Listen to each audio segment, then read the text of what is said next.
Hello बच्चों, कैसे हो आप लोग। लेक्चर नंबर 4 में पहुंच गए हम लोग। और लेक्चर नंबर 4 में हम लोग देख रहे हैं कि वेपर प्रेशर से रिलेटेड हम लोग यहाँ पे बात करने वाले हैं। तो अब समझिए कि वेपर बनेगा कैसे। जब इवेपोरेशन होगा, तो मैं यहाँ पे लिख देता हूँ कि इवेपोरेशन। तो इवेपोरेशन होगा तो क्या होगा, अगर हमने क्या किया, चूल्हे पे कोई चीज़ को गर्म किया, ठीक है, कोई लिक्विड है हमारे पास, तो लिक्विड को गर्म करेंगे तो क्या होगा, यहाँ से वेपर बनना स्टार्ट हो जाएगा। वेपर कहाँ जाएगा, ऊपर की तरफ। अब कौन से पार्टिकल पहले ऊपर जाएंगे, तो देखो समझो, यहाँ पे जो सरफेस वाले जो पार्टिकल्स हैं, दिख रहा है, यहाँ पे जो डायग्राम बनाया मैंने, सब जगह मान लो ए रखा है। तो हमने क्या बोला कि ये जो पार्टिकल्स हैं यहाँ पे, ये क्या होंगे, सबसे पहले ऊपर जाएंगे। क्यों सबसे पहले वही क्यों जाएंगे, ये वाला क्यों नहीं जाएगा जो नीचे में है ये। तो उसका जवाब है कि देखो, जो सबसे ऊपर है बेटा, उसको कौन पकड़ के रखा हुआ है। देखो समझो, यहाँ पे ये लेवल है, तो यहाँ पे ए इसको पकड़ के रखा है, ये ए इसको क्या कर रहा है, इंटरमॉलिक्यूलर फोर्स ऑफ अट्रैक्शन लग रहा है यहाँ पे। तो ये सब क्या कर रहे हैं, इसको पकड़ के रखे हैं। कहाँ से, बस एक ही जगह, मतलब इतने दूर से। लेकिन सोचो जो अंदर में होगा, यहाँ पे जो होगा, समझ लो लिक्विड है, लिक्विड के अंदर जो यहाँ पे होगा, ये इस पार्टिकल को सब जगह से खींच के रखेंगे। सारे पार्टिकल चारों तरफ हैं, सब जगह से इसको खींच के रखा हुआ है। तो बताओ किसको, कौन जो है वो इनके अट्रैक्शन को तोड़ के बाहर जाएगा। जवाब है ये वाला जाएगा, ये जो सरफेस पे है। क्यों, क्योंकि उसको कम तरफ से खींचा जा रहा है। वहां पे force of attraction, net force of attraction क्या है, कम है। और ये जो सरफेस वाले जो मॉलिक्यूल्स होते हैं ना, इसको हम लोग बोलते हैं सरफेस मॉलिक्यूल्स। और जो अंदर होता है इसको बोलते हैं बल्क मॉलिक्यूल्स। तो बल्क वाले नहीं जाते हैं ऊपर, कौन जाता है, सरफेस वाले। क्यों जाते हैं सरफेस वाले ऊपर, तो हम लोग यहां पे लिख देंगे कि सरफेस मॉलिक्यूल्स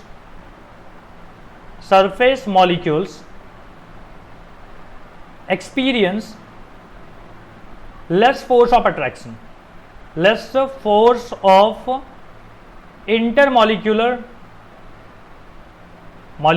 अट्रैक्शन। तो इंटरमॉलिक्यूलर फोर्स ऑफ अट्रैक्शन जो है, या हम बोल सकते हैं inter atomic force of attraction जो है, वो कहां पे कम है, तो आप बोलोगे सरफेस पे कम है। और बल्क में क्या है, ज्यादा है। बल्क में ज्यादा है तो वो खींच के रखा हुआ है उसको। आप अब हीट दे भी रहे हो तब भी नहीं जा रहा है, पहले कौन जाएगा, सरफेस वाला। तो यहां तक तो बात क्लियर हो गई होगी, ठीक है। अब समझो कि अगर हमको वेपर प्रेशर मेजर करनी है तो कहां पे करेंगे। तो जवाब है कि आपको चाहिए कैसा, तो क्लोज कंटेनर चाहिए। समझो कैसे, क्योंकि अगर आप ओपन कंटेनर में ले रहे हो तो ये क्या होगा, वेपर बनेगा और वेपर बाहर चला जाएगा, ठीक है। यहां पे लिक्विड था, लिक्विड क्या हुआ, वेपर बना और कहां चला गया, बाहर।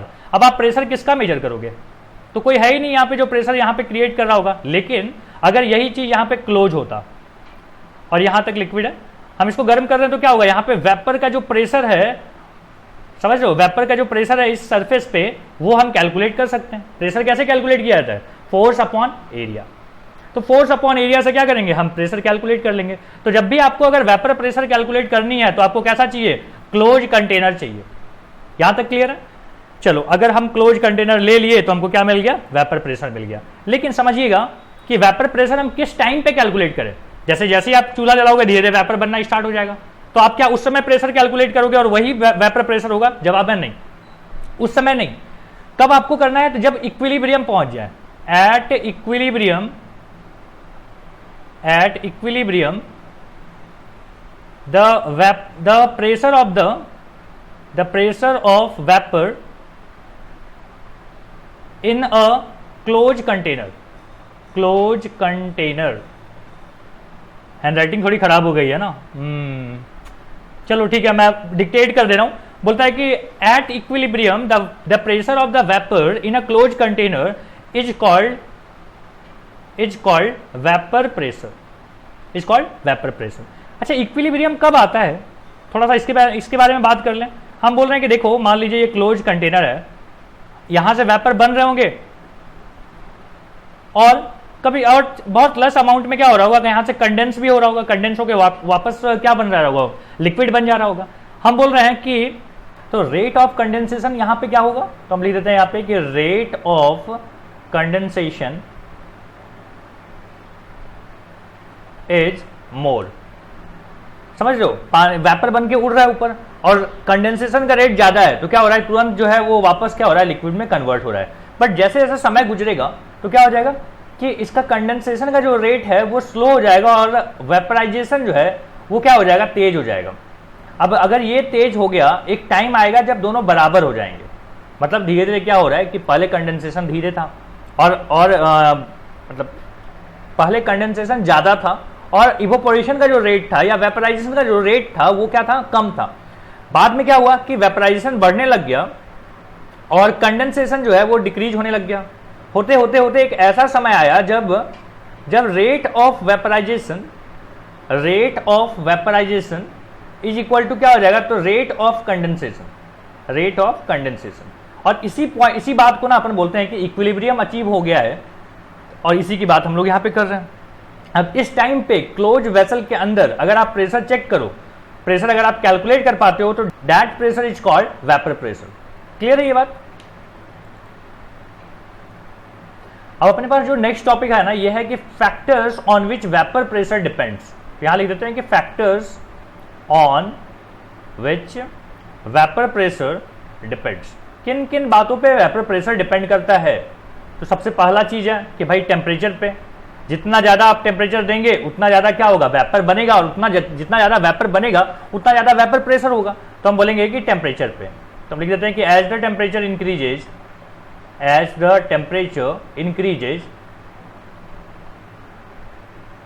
Vapour pressure also increases. ठीक है, वेपर प्रेशर ऑल्सो इंक्रीजेज। दो बात, पहली बात हो गई। नाउ सेकेंड जो बात है यह है कि नेचर ऑफ सब्सटेंस पे भी डिपेंड करता है। जैसे बताता हूं, नेचर ऑफ सब्सटेंस। अब अगर कोई चीज पहले से ही वोलाटाइल है, उसको आप हीट कर रहे हो तो उसका वेपर ज्यादा बनेगा, और कोई चीज नॉन वोलाटाइल है तो उसका क्या होगा, वेपर धीरे धीरे बनेगा। तो नेचर पे भी डिपेंड करेगा। ऐसा नहीं कि टेम्परेचर हम दे दिए, अगर हमने फिक्स टेम्परेचर दे दिया, सब्सटेंस ए है हमारे पास, सब्सटेंस बी है, और अगर हम दोनों को सेम टेम्परेचर दे रहे हैं तो ऐसा नहीं है कि वेपर प्रेशर दोनों में सेम बनेगा। तो हमने क्या बोला कि नेचर ऑफ सब्सटेंस पे भी डिपेंड करता है। जैसे कि आप वोलाटाइल के लिए देख लो, वोलाटाइल के लिए अगर आप देखोगे तो वोलाटाइल वाले का जो वेपर प्रेशर होगा वो ज्यादा होगा, ठीक है, एज कंपेयर टू किससे, तो नॉन वोलाटाइल से। नॉन वोलाटाइल का वेपर प्रेशर जो है वो क्या होगा, कम होगा फॉर कांस्टेंट टेम्परेचर। अगर आप सेम टेम्परेचर पे ये सब चीज चेक करोगे कि एक वोलाटाइल ले लिया, एक नॉन वोलाटाइल ले लिया, तो देखोगे कि जो वोलाटाइल है उसका वेपर प्रेशर क्या है, ज्यादा है।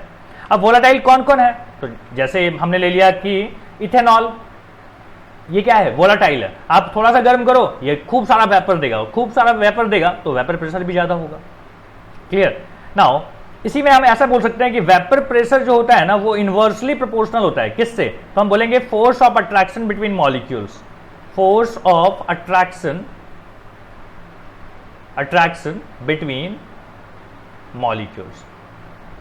तो ये जो नेचर ऑफ सब्सटेंस की बात है, तो बेसिकली ये किसकी बात है, ये है कि फोर्स ऑफ अट्रैक्शन एक मॉलिक्यूल का दूसरे मॉलिक्यूल के साथ कितना है। ठीक है, ये इसी में हमने बोल दिया कि देखिए एग्जांपल लेके अगर मैं आपको बता दूं कि C2H5OH, तो इसका कैसे होता है कि CH2 ये हो गया OH, एंड यहां पे भी आ गया CH2, यहां पे आ गया OH। अब यहां पे देखो क्या हो रहा है कि हाइड्रोजन और हाइड्रोजन के बीच में क्या है, एक बॉन्डिंग है। हाइड्रोजन और हाइड्रोजन के बीच में अगर बॉन्डिंग है, और मान लीजिए हमने तीसरा ले लिया कि CH2OH, अगला ले लिया हमने CHOH, और यहां पे ले लिया हमने CH2OH। ठीक है, इसको हम लोग बोलते हैं ग्लाइसिरोल। क्या बोलते हैं, ग्लिसरोल। और इसको हम लोग क्या बोलते हैं, ग्लाइकोल। ठीक है, ऑर्गेनिक में आप पढ़ोगे। और ये हमारे पास क्या है, इथेनॉल है। अब हम देख रहे हैं तीनों में कि यहाँ पे हाइड्रोजन हाइड्रोजन की बॉन्डिंग है, यहाँ पे तीन जगह पे दो जगह पे हाइड्रोजन की बॉन्डिंग है। देखो आपस में हाइड्रोजन क्या होंगे, बाउंडेड होते हैं। तो यहाँ पे हम बोलेंगे कि हाइड्रोजन बॉन्डिंग जो है ना, हाइड्रोजन बॉन्डिंग यहाँ पे क्या है, मैक्सिमम है, बहुत ज्यादा है। यहाँ पे तो एक ही जगह, यहाँ पे तो हाइड्रोजन बॉन्डिंग है ही नहीं। तो हम क्या बोलेंगे, जिसकी बॉन्डिंग मजबूत है उसका वेपर प्रेशर क्या होगा, कम होगा। तो हम बोलेंगे यहाँ पे कि वेपर प्रेशर का अगर हम बात करें तो प्रेशर ऑफ ग्लाइसिरोल जो होगा वो सबसे कम होगा। फिर अगर हम चेक करें कि प्रेशर ऑफ किसका, ग्लाइकोल का, और सबसे ज्यादा जो प्रेशर बनेगा वो किसका होगा, तो इथेनॉल का होगा। ये समझ में आ रहा है, ये सिंबल क्या होता है, ये सिंबल का मतलब होता है कि vapour pressure of pure glycerol. देख रहे हो, P0 मतलब क्या हो गया कि प्योर वाले का, प्योर का वेपर प्रेशर आप कैलकुलेट कर रहे हो। तो हमने क्या देखा कि भाई जिसकी बॉन्डिंग मजबूत थी ज्यादा, उसका प्रेशर हो गया कम। क्लियर है? अच्छा, अब आप देख रहे थे कि वही सब्सटेंस अगर वोलाटाइल है, नॉन वोलाटाइल है, तो कैसे कैसे होंगे। तो हमने यहाँ पे कैटेगराइज कर लिया है कि सब्सटेंस जो होते हैं हमारे पास, यहां लिख रहा हूं, सब्सटेंस जो है हमारे पास, ये हमारे पास कैसे कैसे हैं। तो हम बोलेंगे कि एक तो हो गया हमारे पास वोलाटाइल, और एक क्या होता है, एक होता है नॉन वोलाटाइल। समझ में आता है वोलाटाइल क्या होता है? वोलाटाइल होता है कि जैसे जैसे पेट्रोल को आप क्या करते हो, छोड़ देते हो अगर रूम टेम्परेचर पे या एटमॉस्फेरिक टेम्परेचर जो भी हमारा, तो वो धीरे धीरे क्या होता है, उड़ जाता है, खत्म हो जाता है। तो ये जो चीजें हैं जो जिनका रूम टेम्परेचर से पहले ही क्या आ जाता है, वेपराइजेशन आ जाता है, मतलब वो उड़ जाता है, तो उसको हम क्या बोलते हैं, वोलाटाइल। नॉन वोलाटाइल क्या हो गया, जिसको हमको गर्म करना पड़ेगा, एक्स्ट्रा हीट देना पड़ेगा। 25 डिग्री और 27 डिग्री पे ये क्या होगा, ये वेपर नहीं बनेंगे। और वोलाटाइल में क्या होता है, 25 डिग्री के अंदर ही वेपर बन जाता है। ठीक है, इसमें हम लोग देख रहे हैं कि P0 is not equal to 0।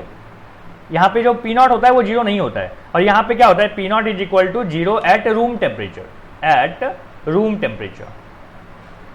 समझ लो क्या बोला मैंने बोला कि देखो वोलाटाइल है, वो ऑलरेडी वेपर बन रहा है रूम टेम्परेचर पे, तो वेपर बन रहा होगा तो उसका कुछ ना कुछ प्रेशर होगा। लेकिन नॉन वोलाटाइल कैसा है, वो प्रेशर, वो वेपर बन ही नहीं रहा है रूम टेम्परेचर पे, आपको गर्मी, आपको हीट देना पड़ेगा। तो जब बन ही नहीं रहा है रूम टेम्परेचर पे, तो उसका प्रेशर भी क्या होगा, 0 होगा। तो यही हमने यहाँ पे लिखा है पहली बात। अब इसमें एग्जाम्पल्स अपन देख रहे हैं, थोड़ा सा इसको ऊपर कर लेता हूँ। हाँ, तो कौन कौन है वोलाटाइल, तो हम बोलेंगे जी H2O है, देखो। उसके बाद है CH3OH, और क्या ले सकते हो, तो हम ले सकते हैं C6H5OH, और क्या ले सकते हो, तो C6H5CH3, C6H6। ठीक है, इस तरीके से हमने ले लिया, ये वोलाटाइल वाले हैं। नॉन वोलाटाइल देखो कौन कौन है, तो हम बोलेंगे यूरिया का बहुत यूज होगा इस चैप्टर में, अपन यूरिया के बारे में खूब सारा चीज पढ़ेंगे। ग्लूकोज भी अपन लेते हैं, ग्लूकोज है, सुक्रोज है। ठीक है, अगला है अपने पास, अच्छा इनकी टेंडेंसी कैसी होती है, हम बोलेंगे नो टेंडेंसी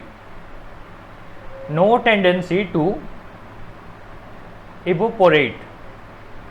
इनकी टेंडेंसी होती ही नहीं है, इसको हीट, एक्सटर्नली हीट देना पड़ेगा, बाहर से हीट देना पड़ेगा, रूम टेम्परेचर पे ये सब बात नहीं बनेगी। ठीक है, अब यहाँ पे कोई डेटा है हमारे पास, जैसे यूरिया की अगर बात करूं कि NH2CO NH2 की बात करें, ठीक है, जिसका मास होता है 60। यहाँ पे है C6H12O6 जिसका मास होता है 180, और यहाँ पे अगर बात करें C12H22O11 जिसका मास होता है 342। अब मास मैंने आपको इसलिए लिख के दे दिया कि देखो हम न्यूमेरिकल्स में ना खूब सारी चीज जगह पे यूज करेंगे इसके मास वगैरह को, तो आपको पता होना चाहिए कि इसका मास इतना है, इसका मास इतना है, या फिर कैलकुलेट भी कर सकते हो आप। अच्छा, हमने अभी तक 2 प्रॉपर्टीज देखा कि एक तो नेचर ऑफ सब्सटेंस पे डिपेंड करता है, टेम्परेचर पे डिपेंड करता है। तीसरी जो बात है बेटा, यहां हम लोग लिख रहे हैं इट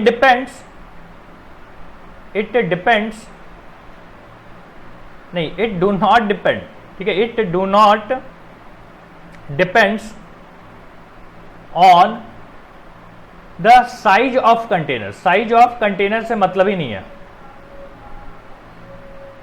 समझ रहे हो। वेपर प्रेशर बेटा क्या होता है, वेपर प्रेशर हम बोल रहे हैं कि फोर्स पर यूनिट एरिया, यही ना, कि इस कंटेनर है, कंटेनर के ऊपर में हम देख रहे हैं, तो यहां पे अगर आपने लिया, मान लो इसका यूनिट एरिया इतना बड़ा है, इसी पे आप देख रहे हो कितना प्रेशर लगा रहे हैं, और मान लीजिए ये कंटेनर थोड़ा सा बड़ा होता है, इतना बड़ा कंटेनर होता है, यहां पे भी आप प्रेशर का मतलब क्या होता है, फोर्स पर यूनिट एरिया, मतलब ये यूनिट एरिया तो सेम ही है ना। तो सेम यूनिट एरिया पे देखेंगे अगर हम, तो क्या फर्क पड़ता है, यहाँ का आप छोटा सा एरिया लीजिए या यहाँ का लीजिए, यहाँ पे भी फोर्स कितना लग रहा होगा, मान लीजिए यहाँ पे F है, यहाँ पे भी F है, ठीक है, और एरिया आपका सेम है, तो प्रेशर यहाँ पे भी कितना होगा, फोर्स अपॉन एरिया, यहाँ पे भी है कितना, फोर्स अपॉन एरिया, एरिया का मतलब 1, यहाँ पे भी एरिया का मतलब 1। तो समझ रहे हो, मैं बोल रहा हूँ कि शेप साइज पे डिपेंड ही नहीं करता कंटेनर के, प्रेशर जो है वो शेप साइज पे डिपेंड नहीं करता। क्लियर है तीनों पॉइंट। अच्छा एक चीज देख लो कि इसका जो ग्राफ होता है ना, जब आप कहाँ देख रहे थे हम लोग, हाँ नहीं, टेम्परेचर वाली बात पे, तो टेम्परेचर वाली बात पे थोड़ा इधर कर लेता हूँ, दिख रहा है ये टेम्परेचर वाली बात पे जो ग्राफ बनेगा ना, वो ग्राफ जाके यहाँ पे नोट कर लीजिएगा, ये ग्राफ इस तरीके से कुछ होता है, इस तरीके से ऐसे, ठीक है, दिस इज टेम्परेचर, और यहाँ पे हो गया वेपर प्रेशर। टेम्परेचर अगर आप बढ़ाओगे, देख लो टेम्परेचर बढ़ रहा है तो वेपर प्रेशर भी क्या होगा, बढ़ेगा, लीनियरली नहीं होता है, थोड़ा सा कर्व होता है, तो ये चीज ध्यान रखना है आपको। ठीक है, ये हो गया फर्स्ट वाली बात। हम लोग यहाँ पे बात कर रहे थे, तो आपको समझ में आ गया कि शेप साइज, कंटेनर के शेप साइज से कोई फर्क नहीं पड़ता, प्रेशर को कोई फर्क नहीं पड़ता है। देखो अब हम लोग देख रहे हैं वेपर प्रेशर ऑफ सॉल्यूशन। तो मान लीजिए हमने यहाँ पे एक कंटेनर लिया, क्लोज कंटेनर है ये, ठीक है, इसमें हमने लिया है ए नाम का, मान लीजिए हमने एक लिक्विड ले लिया, और इसका जो प्रेशर बनेगा यहाँ पे, आप अगर कोई टेम्परेचर दोगे इसको, तो यहाँ पे प्रेशर जो बनेगा वो हम लोग बोल रहे हैं कि PA0, मतलब क्या हो गया कि vapour pressure due to due to A only. ठीक है, ये हो गया हमारे पास। अब मान लीजिए सॉल्यूशन अगर हमारे पास है तो दो चीजें हो सकती हैं, एक तो सॉल्यूट हो सकता है, और मान लो यही है ए जो है ना ये सॉल्यूट है, ये क्या है सॉल्यूट। समझ रहे हो, सॉल्यूट जरूरी नहीं ना कि सॉलिड के फॉर्म में हो, वो लिक्विड फॉर्म में हो सकता है, सॉल्यूट भी लिक्विड हो सकता है और पूरा का पूरा सॉल्यूशन भी लिक्विड हो सकता है और सॉल्वेंट भी लिक्विड हो सकता है। तो हम लोग यहाँ पे जो केस ले रहे हैं ना वो लिक्विड वाला केस ले रहे हैं। ठीक है, उससे आपको समझ में आ जाएगा। यहाँ हम ले रहे हैं सॉल्वेंट।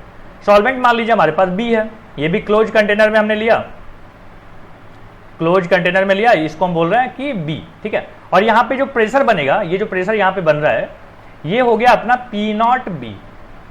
ठीक है, यहां तक बात समझ में आती है। अगर आप दोनों को मिला दो तो हमारे पास एक सॉल्यूशन बन जाएगा। ये जो सॉल्यूशन है इसका वेपर प्रेशर हम लोग कैलकुलेट करना चाहते हैं कि ये कितना होगा। ठीक है, ये कितना होगा वो हम लोग कैलकुलेट करना चाहते हैं। तो यहाँ पे क्या है, यहाँ पे जो P है वो क्या हो जाएगा, तो हम बोलेंगे P A not plus P B not होगा। टोटल प्रेशर ऐसे ही होगा ना भाई, कुछ प्रेशर ए की वजह से बन रहा होगा, कुछ प्रेशर बी की वजह से बन रहा होगा, और दोनों को प्रेशर को अगर हम मिला दें तो ये क्या हो जाएगा, टोटल प्रेशर हो जाएगा। ठीक है, अब यहाँ पे देखो क्या बोला हुआ है, यहाँ पे बोलता है कि प्रेशर ड्यू टू ए, समझ लो प्रेशर ड्यू टू ये पी ए बोल देना यहाँ पे, नॉट नहीं, हम बोल रहे हैं पी ए जो होगा, समझ लो P is equal to pressure due to A plus pressure due to B.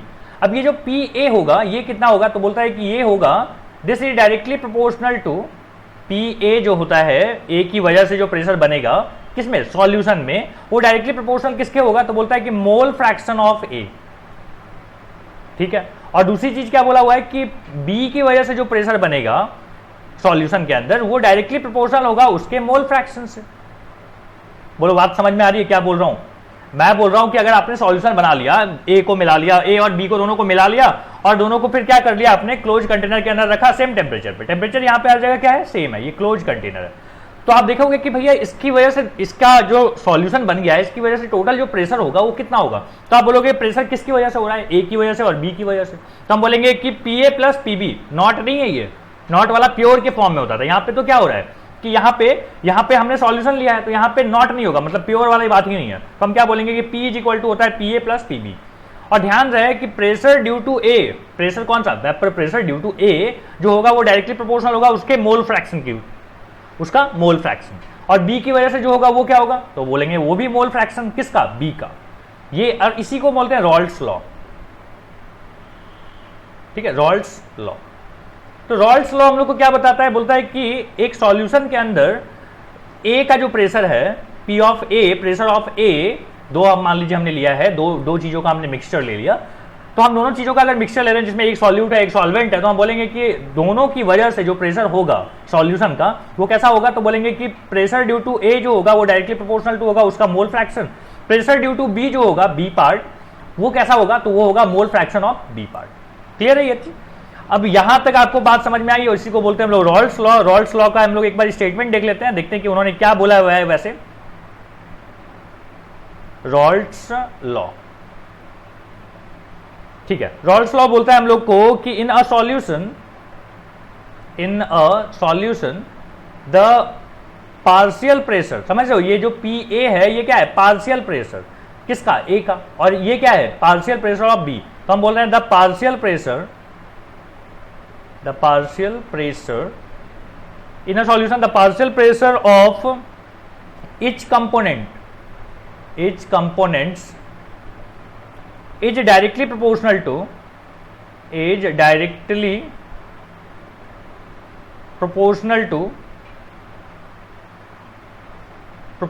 to the mole fraction of that component, उसी कंपोनेंट का मोल फ्रैक्शन से डायरेक्टली प्रोपोर्शनल होता है कंपोनेंट। क्या मतलब हुआ इसका, वही बोलता है कि partial pressure of A is directly proportional to its mole fraction, partial pressure of B is directly proportional to mole fraction of B. यही चीज बताया हुआ है। ये किसका लॉ है, रॉल्ट्स लॉ। जब भी आपसे रॉल्ट्स लॉ पूछता है क्या करना है आपको ये वाली बात बतानी है कि सॉल्यूशन के अंदर जो partial pressure of each component है वो कैसा होता है, तो वो डायरेक्टली प्रोपोर्शनल होता है उसी के मोल फ्रैक्शन के। ठीक, यहां तक बात समझ में आती है। अब आप समझो ये जो हम लोग ऐड करने वाली बात कर रहे थे, हम बोल रहे थे कि according to Dalton's law Dalton's law. Dalton law हम लोग को क्या बोलता है कि जो टोटल प्रेशर होता है, कैसे लिखूं, हाँ, प्रेशर, टोटल प्रेशर जो होता है वो होता है कि partial pressure of A plus partial pressure of B. या हम ऐसे भी बोल सकते हैं कि जो टोटल प्रेशर होगा उस सॉल्यूशन का, क्योंकि यहाँ पे दो ही कंपोनेंट है तो हमने दो लिया है, मान लीजिए तीन होता तो हम पीएसटी भी लिख देते। तो दो कंपोनेंट थे तो हमने क्या बोला कि पहले कंपोनेंट की वजह से प्रेशर प्लस दूसरे कंपोनेंट की वजह से प्रेशर, ये क्या होगा, टोटल प्रेशर। किसने बताया ये बात, डाल्टन ने बताया। हमने बोला ओके। अब हम देखते हैं कि total pressure is equal to क्या होता है, तो हम बोलेंगे पीए। पीए कैसा है, तो हम बोलेंगे देखो ये यहाँ पे देखो, ये दिख रहा है। अब यहाँ पे समझना, अगर मैं बोलूं कि बेटा प्रोपोर्शनलिटी के साइन को हटा दूं तो क्या आ जाएगा, तो बोलता है एक कांस्टेंट आ जाएगा। क्या आ जाएगा कांस्टेंट, मान लीजिए के है, के इंटू एक्स ए, ठीक है, के इंटू एक्स ए। अगर मान लीजिए यहाँ पे इफ, ऐसे लिख देता हूं, if x A is equal to 1, ये जो मोल फ्रैक्शन है वो 1 हो जाए। 1 कब होता है मोल फ्रैक्शन, समझ रहे हो, बताओ बताओ।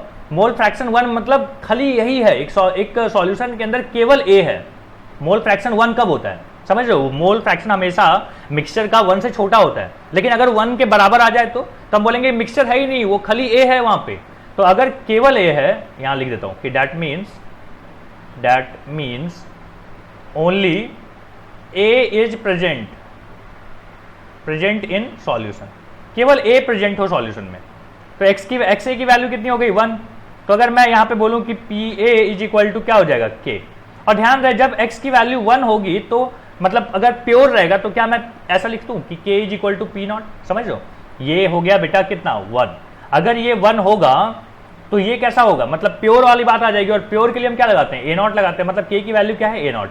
तो अपना नया जो पी ए का इक्वेशन बनेगा वो क्या होगा, पी ए नॉट और इंटू क्या हो गया इसका मोल फ्रैक्शन। सिमिलरली आप बी के लिए क्या बोलेंगे कि P B is equal to होता है पी नॉट बी और मोल फ्रैक्शन ऑफ बी। बस यहां पे जाके पुट कर दो, कितना आता है देखो। तो हम बोलेंगे P not a this is x A plus P not be और ये हो गया एक्स बी। क्लियर है। अब इसी चीज को हम लोग क्या करेंगे, ये हमारा हो गया टोटल प्रेशर।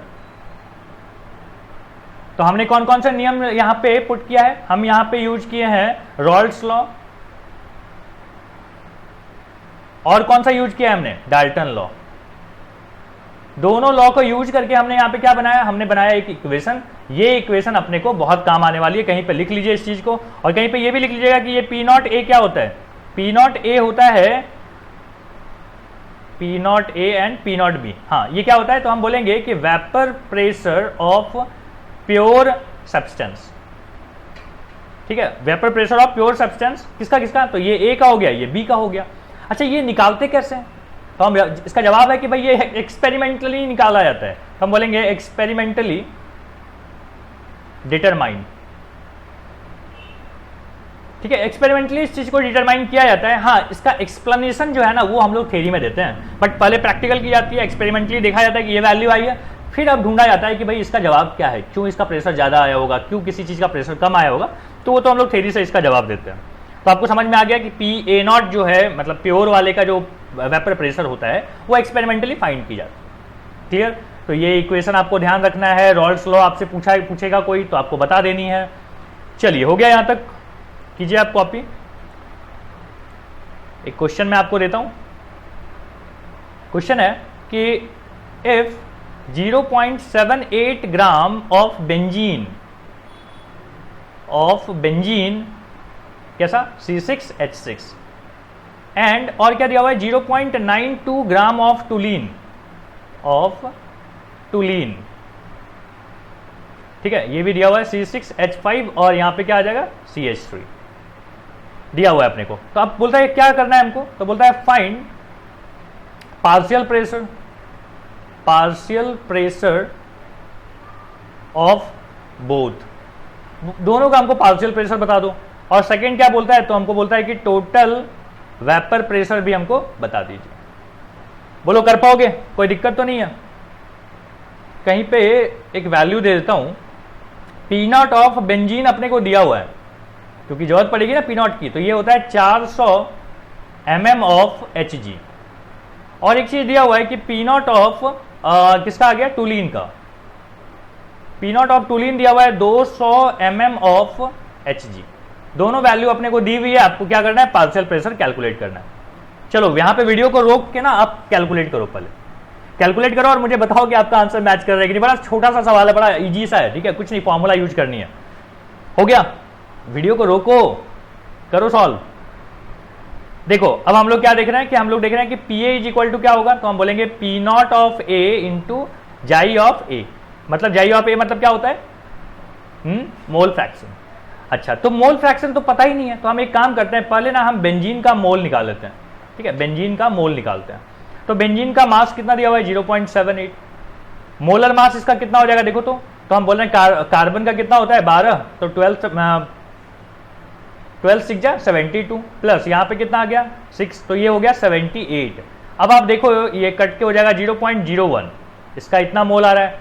अगर मैं टूलिन की बात करूं तो टूलिन का देखते हैं कि गिवन मास कितना है 0.92 और उसका मास कितना होता है देखो, तो हम बोल रहे हैं C6H6 का मास तो आपने बोल दिया कि कितना होता है 78 प्लस। अब देखो यहाँ पे क्या बच गया, हम बोल रहे हैं CH2 मतलब कितना हो गया, कार्बन का 12 और H2 मतलब हो गया 2, तो ये आप देख लो ये आ जाएगा 92। तो हमने यहाँ पे 92 पुट किया। अब ये कितना आ रहा है बेटा 0.01, मतलब टोटल मोल अपने को मिल गया। क्या आप यहाँ पे मोल फ्रैक्शन बता सकते हो किसका, बेंजीन का? तो बोलेंगे बेंजीन का मोल फ्रैक्शन इतना हो जाएगा 0.02, दैट इज 0.5। सिमिलरली टूलिन का भी आप निकालोगे तो ये भी 0.5 आएगा। कैसे निकालेंगे, तो 1 में से माइनस कर लो ना एक को। अच्छा, तो यहां तक आ गया। अब आपको हर चीज पता है तो बताइए इसका कितना होगा, तो हम बोलेंगे पी नॉट ऑफ ए कितना दिया हुआ था, ए किसको आप बोल रहे हो, ए मैं बोल रहा हूँ बेंजीन को, ठीक है, इसको मान लो ए बोल रहा हूँ, कंफ्यूजन नहीं चाहिए अपने को, ये है बी, तो हम ए बोल रहे हैं, तो ए बेंजीन के बारे में बात चल रही है। इसका प्योर कितना प्रेशर है, तो 400। इसी का मोल फ्रैक्शन कितना है, तो हम बोलेंगे 0.5। 0.5 मतलब होता है 1/2, मतलब ये हो गया 200 mm ऑफ Hg। सिमिलरली अगर आप बी की बात करो, पार्शियल प्रेशर ऑफ बी, तो ये कितना हो जाएगा, तो ये दिया हुआ था कि 200, फॉर्मूला देखो ये है ना, पार्शियल प्रेशर मतलब हम लोग क्या बोलेंगे कि प्योर प्रेशर जो है बी का, और साथ में क्या आ गया उसका मोल फ्रैक्शन। तो मोल फ्रैक्शन तो 0.5 है, ये है value 200, answer is 100 mm of Hg। ठीक है, अब आपसे सेकेंड पार्ट देखो क्या पूछता है, यहां लिखता हूं, ठीक है, आपसे पूछता है सेकेंड पार्ट में कि टोटल प्रेशर बता दीजिए। तो हम बोलेंगे total pressure is equal to क्या हो जाएगा, हम बोलेंगे pressure due to A, partial pressure due to A and partial pressure due to B. तो partial pressure due to A कितना हो जाएगा, तो हम बोलेंगे 200, दिया हुआ है ना, ये देखो ये कैलकुलेट किया हमने, और ये कितना है, तो 100 है, तो टोटल प्रेशर हो जाएगा 300 mm ऑफ Hg। बोलो यहां तक कोई दिक्कत तो नहीं होती है समझने में, आसान है ये चीज। चलो जल्दी से कॉपी कर लो। चलो अब देखते हैं हम लोग क्वेश्चन नंबर 2। क्वेश्चन नंबर 2 में क्या बोलता है कि इथेनॉल है और हमारे साथ मिथेनॉल है। तो इथेनॉल जो है ये हमारे पास है 3 मोल और मिथेनॉल है हमारे पास 1 मोल। अब देख रहे हो जिसका मोल कम है वो क्या हो गया हमारे पास, सॉल्यूट हो गया, ये हो गया हमारे पास सॉल्वेंट। तो खैर इस बात से कोई फर्क नहीं पड़ता, यहाँ पे तो हम लोग देख रहे हैं कुछ और बातें जिसमें कि टोटल प्रेशर हम लोग को कैलकुलेट करनी है। तो मुझे बताइए कि टोटल प्रेशर का जो फॉर्मूला होता है वो क्या होता है, टोटल प्रेशर का जो फॉर्मूला होता है वो होता है PA प्लस PB, है ना, partial pressure of A due to partial pressure of A plus partial pressure of B. आप पार्शियल प्रेशर ऑफ ए कैसे निकालते हो, तो मैं बोल रहा हूं कि पार्शियल प्रेशर ऑफ ए निकलता है कि जाई ऑफ ए और साथ में पी नॉट ऑफ ए, और पार्शियल प्रेशर ऑफ बी कैसे निकलता है, तो हम बोलेंगे again mole fraction of B, और यहां पे हो गया उसका प्योर वाले का वेपर प्रेशर। ओके, तो आप बोलते हो कि चलो यहां पे पुट कर देते हैं, हम बोलेंगे P naught of A X of A plus P naught of B X of B. X मतलब समझ में आ रहा है ना क्या है, मोल फ्रैक्शन बोलते हैं इसको। अच्छा, मोल फ्रैक्शन कैसे निकालते हो, तो मैं बोल रहा हूं कि अगर आपको मोल फ्रैक्शन ऑफ ए चाहिए, ए मान लो मैं इसको बोल रहा हूं और यहां पे हमारे पास बी है, तो हम क्या बोलेंगे कि इसका खुद का मोल divided by total number of mole. यहां पे बी कैसे निकलेगा, तो हम बोलेंगे 1 अपॉन टोटल मोल कितना है 4, और पार्शियल प्रेशर हमको सबकी दी हुई है, देखो ये 55 है, तो हम बोल रहे हैं यहां पे कि दिस इज 55 इंटू 3/4 प्लस यहां पे कितना आ जाएगा, तो यहां पे दिया हुआ है 50, तो 50 इंटू 1/4 कितना आ जाएगा, 5 से 15 165 प्लस 50 डिवाइडेड बाई 4 कितना आएगा, यहाँ पे आ जाएगा 215 डिवाइडेड बाई 4। अगर आप इसको डिवाइड करते हो तो 5 4 जा 20, फिर आएगा 4 4 जा मतलब 4 3 12, बचा कितना 3, 7 4 जा 28 के आसपास 28, और यहाँ पे 2, तो यहाँ पे इस तरीके से। तो ये हमारा क्या आ गया, ये हमारा आ गया total pressure due to A and B कितना आ गया 53.75 mm ऑफ Hg। यही बोला था आपसे कैलकुलेट करने के लिए, तो बड़ा आसान है, फॉर्मूला यूज कीजिए एंड कैलकुलेट कीजिए। अब देखो क्वेश्चन नंबर 3 हमारे पास है कि हमारे पास है एक्स और वाई दोनों वोलेटाइल है, ठीक है। अच्छा ये पूरा का पूरा जो हम लोग क्वेश्चन यहाँ पे कर रहे हैं ना, ये सारे वोलेटाइल वाले हैं, नॉन वोलेटाइल का अलग से अपन एक लेक्चर बना लेंगे। तो हम लोग यहाँ पे क्या देख रहे हैं कि एक्स और वाई दोनों क्या है, वोलेटाइल है। वोलेटाइल है तो यहाँ पे क्या हो जाएगा 2 मोल है, और एक्स का जो है वो दिया हुआ है कि 2 मोल है, वाई है 3 मोल। और ऐसे सिचुएशन में टोटल वेपर प्रेशर जो है वो है 500 mm ऑफ Hg। लेकिन अगर ये मान लो 2 के जगह पे ये 3 हो जाता और 3 वाला जो है वो 2 हो जाता, तब वेपर प्रेशर जो है वो रिड्यूस हो गया और कितना हो गया 400 mm ऑफ Hg। तो बोलता है ऐसे सिचुएशन में आप मुझे बताइए कि pure vapour pressure of X कितना होगा और pure vapour pressure of liquid B कितना होगा या Y कितना होगा। चलिए तो कैलकुलेट करते हैं। मैं बोल रहा हूं कि जो टोटल वेपर प्रेशर होता है वो कितना होता है, तो आप बोलोगे कि वो होता है P naught of A into mole fraction of A plus P naught of B mole fraction of B। Clear है ये चीज। अच्छा तो प्रेशर की बात अगर हम लोग कर रहे हैं तो ये तो हमको पता नहीं है P नॉट ऑफ A कितना है, X ऑफ A आप बता सकते हो, तो हम बोलेंगे 2/5। देखो X A का जो है मतलब X का जो है, X का मोल कितना है खुद का 2, और नीचे कितना लिखेंगे टोटल कितना है 2 + 3 5। यहां पे P नॉट ऑफ B लिखेंगे और यहां लिखेंगे 3/5, और ये टोटल प्रेशर कितना है तो हम बोलेंगे दिस इज 500। तो यहां पे आ जाएगा 2500 is equal to twice of P naught of A plus 3 time P naught of B। ये हो गया अपना पहला इक्वेशन। सिमिलरली आप दूसरा इक्वेशन भी निकाल सकते हो, जैसे हमने बोला कि PT इज इक्वल टू होता है P नॉट ऑफ A और यहां पे लिखेंगे X of A plus P naught of B X of B।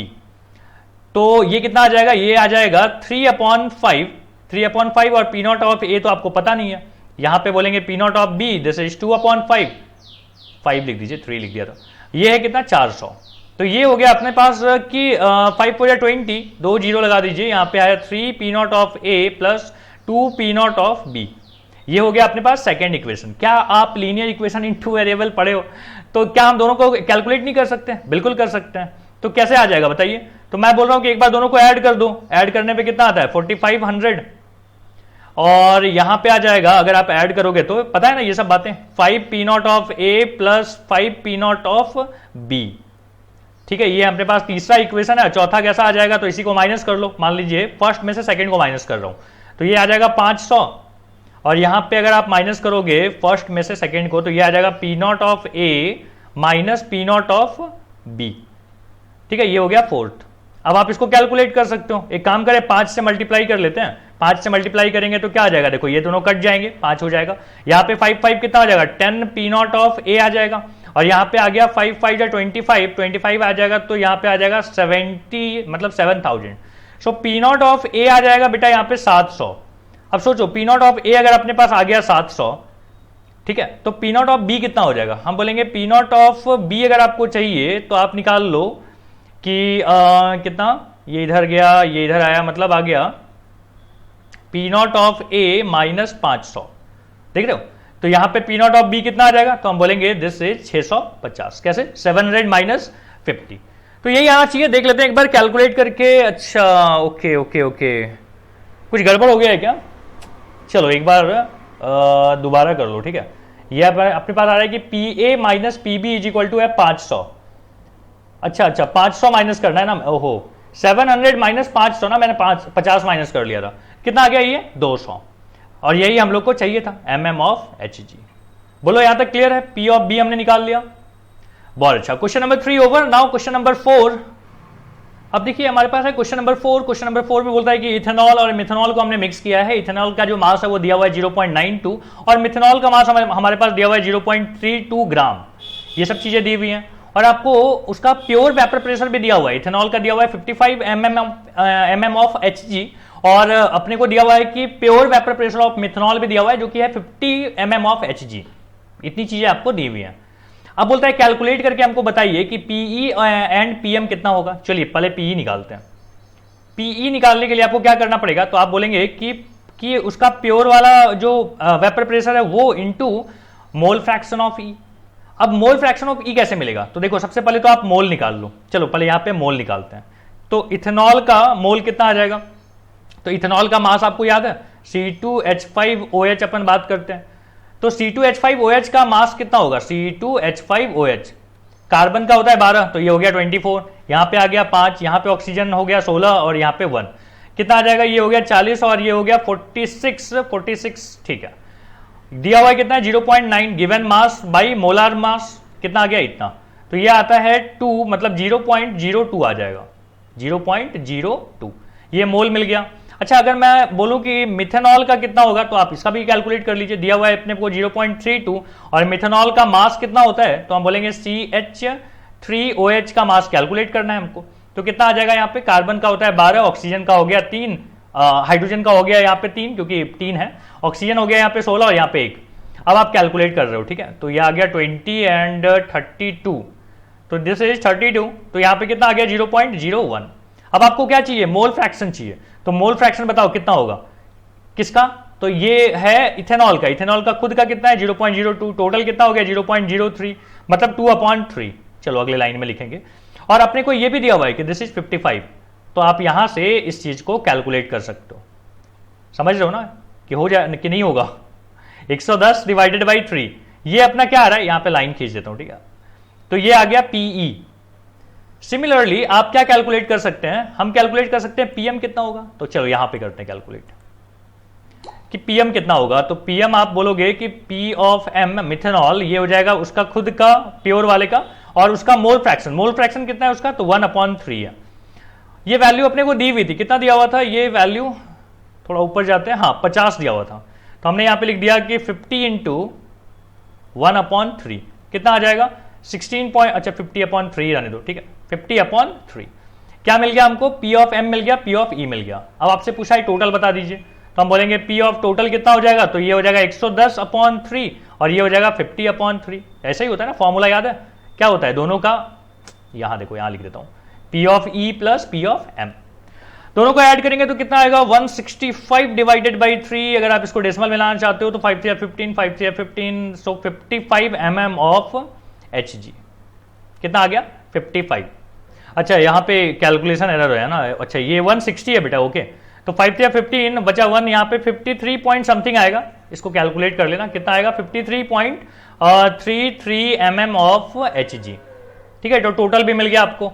अब देखो ये बड़ा इंपॉर्टेंट है, ये वाला पार्ट, ये दिख रहा है, बोलता है कि मोल fraction of ethanol and methanol in vapour phase, तो वेपर फेज में उसका मोल फ्रैक्शन बताइए। याद है लिक्विड फेज में जब आप बात करते थे तो आप ऐसे बात करते थे कि जाई ऑफ ई, या फिर आप बोलते थे कि जाई ऑफ मिथेनॉल था तो ऐसे, लेकिन इस बार बोला है वेपर फेज में, जब वेपर बन गया तब उसका मोल फ्रैक्शन बताओ, ठीक है। तो ये कैसे करेंगे, तो देखो इसका फॉर्मूला क्या होता है, हम बोलेंगे कि वेपर प्रेशर, मतलब ऐसे इसको बोलते हैं कि मोल फ्रैक्शन ऑफ इथेनॉल कितना हो जाएगा, तो हम बोलेंगे gamma of E. Gamma of E समझ रहे हो क्यों बोल रहा हूं, क्योंकि ये है वेपर फेज में, लिक्विड फेज में होता तो क्या बोलते हैं हम, इसको बोलते हैं एक्स ऑफ ई, एक्स जिसको बोल रहे थे वो एक्चुअली जाई है वो, तो यहाँ पे कितना आ जाएगा ये। अब इसका फॉर्मूला क्या होता है, तो हम बोलते हैं कि P of E upon total pressure, ठीक है, खुद का उसका pressure divided by total pressure. Total pressure कौन सा, वेपर फेज में, इन वेपर फेज। अब बताओ V ऑफ E कितना आया था आपका, V ऑफ E आपने कैलकुलेट किया था ना, ये आया था 55 इंटू 2/3 मतलब 110/3। टोटल प्रेशर कितना आया है, टोटल प्रेशर है 160/3, तो आप इसको कैलकुलेट करोगे तो कितना आ जाएगा, ये जीरो कैंसिल, तो आपके पास आएगा gamma of E is equal to मतलब 11/16, 11/16 आ गया। सिमिलरली अगर आप बात करो कि M की मतलब मिथेनॉल की, तो उसका भी क्या करेंगे, हम लेंगे कि उसका partial pressure of methanol in vapour phase divided by total pressure in vapour phase, यहां पे लिख दीजिएगा इन वेपर फेज, ठीक है। तो ये कितना आ जाएगा बताओ, तो हम बोलेंगे कि इसका खुद का जो है ये है 50/3 पार्शियल प्रेशर, और टोटल कितना है, टोटल है 160/3, 3 कैंसिल, 0 कैंसिल, कितना आ गया अपने पास 5/16, 5/16। तो हमने इस तरीके से क्या किया, मोल फ्रैक्शन निकाल लिया इन वेपर फेज में भी। और ध्यान से देखो इन दोनों को अगर आप वापस ऐड करोगे ना तो ये 1 आएगा, जैसे लास्ट टाइम आया था लिक्विड फेज में जैसे आता था, देख रहे हो ये 1 आ रहा है कि नहीं। तो ये भी एक है कि चाहे वो लिक्विड फेज में हो चाहे वो वेपर फेज में है, मोल फ्रैक्शन हमेशा क्या आएगा, सबका सारे कंपोनेंट्स का जो मोल फ्रैक्शन का सम आएगा वो 1 ही आएगा, जैसे आप लास्ट टाइम पढ़ रहे थे। तो यहां तक हो गया ये चीजें, कहीं पे मैं लिख देता हूं कि देखो ये कहां से आया ये फॉर्मूला, यहां लिखता हूं, ठीक है। यहां पे मैं बोल रहा हूं कि देखो आपको ये तो पता है कि जो प्रेशर होता है, प्रेशर ऑफ, मान लीजिए O2 बोल रहा हूं, तो pressure of O2 is equal to क्या होगा, तो हम बोलेंगे मोल फ्रैक्शन ऑफ O2, क्या लिख दिया, मोल fraction of O2 into total pressure. किसका लॉ है ये, डाल्टन का लॉ, याद करो। अब डाल्टन का लॉ आप चाहे लिक्विड फेज में लगाइए चाहे वेपर फेज में लगाइए, सब जगह लागू होता है, तो ये तो डाल्टन लॉ है, तो यहीं से हमने ये चीज लिया है। ओके, तो हम क्या बोल रहे हैं कि मान लीजिए ए और बी जो है वो दोनों क्या है हमारे पास, वोलेटाइल है, और ये पूरी बात जो है हम वोलेटाइल के लिए ही हम बात कर रहे हैं, TILE वोलेटाइल। तो हम बोल रहे हैं कि अगर ए की बात चल रही है तो उसका प्योर वाले का प्रेशर कितना होगा, हम बोलेंगे P नॉट ऑफ ए, और इसका प्योर वाले का प्रेशर कितना होगा, तो हम बोलेंगे P नॉट ऑफ बी। और आपको एक फॉर्मूला पता था कि PA इज इक्वल टू क्या होता है, तो XA P नॉट ऑफ ए, यही पता है, और P नॉट ऑफ बी कितना होता है, तो ये हम बोलेंगे XB P naught of B. ये सब चीजें आपने पढ़ा है। अब हम ना यहाँ पे ग्राफ बनाना चाहते हैं, तो ग्राफ देखो कैसे बना रहे हैं। हमने यहाँ पे एक लाइन खींच लिया, चलो ये टूल यूज कर लेते हैं।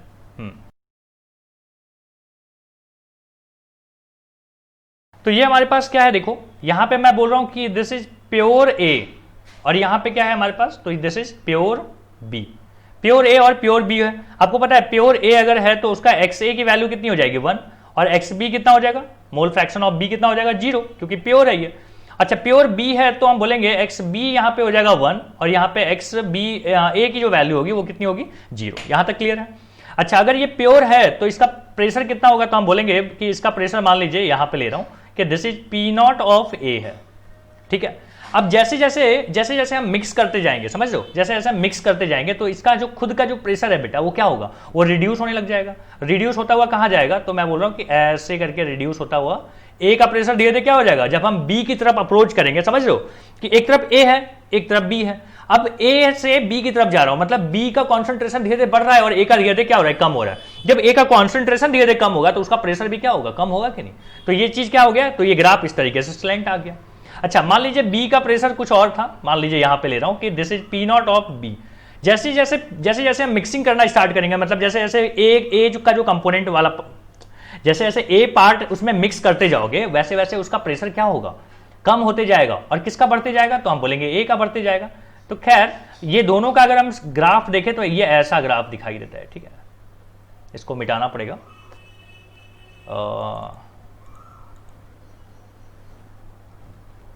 ओके, तो ये हो गया किसका ग्राफ, ये हो गया, इस तरीके से हम ग्राफ बना लिए। और ये जो ग्राफ होगा, ये जो फाइनली यहां पे आएगा इस तरीके से, दिस इज टोटल। तो P total is equal to क्या हो जाएगा, हम बोलेंगे PA प्लस PB। ए कैसे मिला, तो समझ लो उसका मोल फ्रैक्शन। अब बोलो सर ये कैसे हुआ, मैं बताता हूं आपको। जैसे मान लीजिए हम यहां पे पहुंचे तो ए के बारे में क्या हुआ कि ए का जैसे जैसे आप इधर जा रहे हो वैसे वैसे क्या हो रहा है कि उसका मोल फ्रैक्शन की वैल्यू घट रही है। अब सोच रहे हो कि PA जो होगा, PA ये क्या बता रहा है, ये ग्राफ बता रहा है PA, ये क्या बता रहा है, दिस ग्राफ, ये लाइन बता रहा है PB। तो PA की वैल्यू देखो यहां पे जब पहुंचे तो ये कम हो गया, ये देख रहे हो, ये प्रेशर जो है ये है प्रेशर, इधर भी क्या है प्रेशर। तो यहां पे प्रेशर कितना था, P नॉट ऑफ ए था। जैसे जैसे मोल फ्रैक्शन कम होते गया वैसे वैसे क्या हो जाएगा, ये वैल्यू भी कम हो जाएगी। क्यों, क्योंकि आपको पता है कि PA इज इक्वल टू होता है P naught of A into X of A. तो एक्स से अगर कम होगा तो P भी, प्रेशर भी क्या होगा, कम होगा। तो हमने यहां ले आया। एक समय आया जब ये जीरो हो गया, कैसे, क्योंकि ये XA की वैल्यू यहां पे क्या हो गई, जीरो। तो यहां पे जब आप चेक किए तो देखा कि आपने प्रेशर भी जीरो है। कैसे, ये जीरो आ गया तो ये कितना हो जाएगा, जीरो हो जाएगा कि नहीं। तो इस तरीके से हमने क्या किया, ग्राफ बनाया। और ये जो लाइन बता रहा है, ये जो ऊपर का टॉप टू टॉप अगर हमने ज्वाइन किया तो ये बताता है टोटल प्रेशर। अब ध्यान रखना कि फॉर वोलाटाइल कंपोनेंट्स, अगर कंपोनेंट्स जो है, कंपोनेंट्स मतलब solute and solvent, for volatile components graph is a straight line. कैसा होता है, स्ट्रेट लाइन। देखो सारे लाइन जो है वो सीधा सीधा है, अगर आपको नहीं दिख रहा है तो सीधा सीधा बनाना, ठीक है। ये सीधा सीधा लाइन है। तो किसके लिए ये चीज होता है, जब आप वोलाटाइल कंपोनेंट लेते हो, मतलब सॉल्यूट भी वोलाटाइल और सॉल्वेंट भी वोलाटाइल। क्लियर है ये चीज। तो ये ग्राफ आपको समझना जरूरी था। अब देखिए हमारे पास एक क्वेश्चन दिया हुआ है कि बेंजीन और टूलिन है, दोनों को हमने मिक्स किया तो टोटल प्रेशर अपना जो है वो दिया हुआ है कि 100 प्लस 60 XB, और XB क्या है, तो बोलता है मोल फ्रैक्शन ऑफ बेंजीन है, ठीक है। अब बोलता है कि find pure vapour pressure of benzene and toluene, मतलब बेंजीन और टूलिन का हमको क्या चाहिए, प्योर वेपर प्रेशर चाहिए। ओके, तो मुझे बताइए कि आपको एक फॉर्मूला पता है कि total vapour pressure is equal to क्या होता है। तो आप बोलोगे कि पहले बेंजीन का ले लेते हैं और बेंजीन का क्या मोल फ्रैक्शन भी, साथ में क्या बोलेंगे टुलीन का प्योर वेपर प्रेशर और साथ में उसका क्या मोल फ्रैक्शन। अच्छा, ये होता है हमारे पास फॉर्मूला, लेकिन आपको तो ये दिया हुआ है, तो हम बोले ये कैसे होगा। तो हमने बोला कि देखो क्या हम ऐसे लिख सकते हैं कि बी है, बी को अपने को ऐसे ही रहना है, तो मैं बोल रहा हूं कि P naught of B X B plus P naught of toluene, और इसको मैं लिख सकता हूं 1 माइनस एक्स बी। समझ लो कि ये जो है X B plus X T दोनों का जो मोल फ्रैक्शन का जो सम होता है वो 1 होता है, तो एक्स टी की जगह पे क्या लिख सकते हैं 1 माइनस एक्स बी लिख सकते हैं कि नहीं। तो यही हमने यहाँ पे लिखा है, ठीक है। अब क्या हुआ, तो हम बोल रहे हैं कि यहाँ पे अगर आप चाहो तो एक्स बी कॉमन ले सकते हो। पहले इसको अलग कर लेते हैं, P naught of B X of B plus P naught of T minus P naught of T, और यहाँ पे क्या आ गया एक्स बी, ठीक है। सो अब मैं अगर इसको लिखूं तो ये कितना आएगा, देखो तो यहाँ पे अगर मैं लिखूं P naught of T minus plus लिख देता हूं, और यहाँ पे क्या करेंगे तो अपन यहाँ पे P naught of B minus P naught of T, और यहाँ पे ले लिया हमने एक्स बी। अब आप इसको कंपेयर करो किसके साथ, तो इसको कंपेयर करो 100 प्लस 60 एक्स बी के साथ। समझ रहे हो, तो मैं बोल रहा हूं कि ये जो है ये पी नॉट ऑफ टी कितना आ जाएगा, मैं बोल रहा हूं 100। देखो यहां से ये और ये क्या करेंगे रिलेट करेंगे, और इसके साथ तो एक्स बी लगा हुआ है तो ये यहाँ पे, तो हम बोलेंगे कि एक्स बी के साथ क्या है यहाँ पे, तो यहाँ पे है P naught of B minus P naught of T is equal to कितना हो जाएगा 60। अब अगर आपको पी नॉट ऑफ टी पता है कितना है 100, तो क्या आप पी नॉट ऑफ बी नहीं निकाल सकते, कितना आ जाएगा यहाँ पे अगर आप कैलकुलेट करो P naught of B is equal to कितना हो जाएगा, तो ये हो जाएगा 160। यही आपसे पूछा था, ठीक है। तो पी नॉट ऑफ बी पूछा था आपसे, पी नॉट ऑफ टी पूछा था, दोनों हमने यहाँ पे कैलकुलेट कर लिया। तो इस तरीके के छोटे छोटे क्वेश्चंस रहेंगे, अच्छे क्वेश्चंस भी मिलेंगे आपको। अब टेक्स्ट बुक से जो है प्रैक्टिस करते रहिए, एंड आई होप आपको लेक्चर समझ में आया होगा। लेक्चर थोड़ा सा बड़ा है बट आपको देखना पड़ेगा, आपको समझना पड़ेगा, नोट्स वगैरह आपके बन रहे होंगे। सब चीजें अगर आप कर रहे हो तो बढ़िया चल रहा है, नहीं कर रहे हो तो इन चीजों को बदलो, ठीक करो, एंड देन यहाँ पे ये लेक्चर अपना कंप्लीट होता है। Thank you.